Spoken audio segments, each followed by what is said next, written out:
other than ang babaeng bawal hawakan, baka di mo na mabitawan.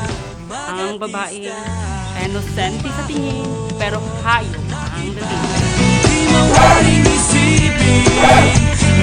This is Miss Jennifer Hawkins, proud, honored, and dignified to represent my country from the fashion capital of the world, France.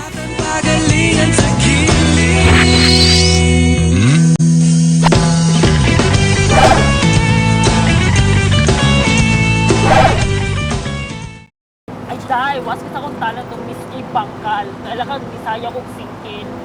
Kung sa dihang isa kang kawayan, itabling na kong pinakalit o, di ba mo na pang best talent? Na backstage mo po ng bayot.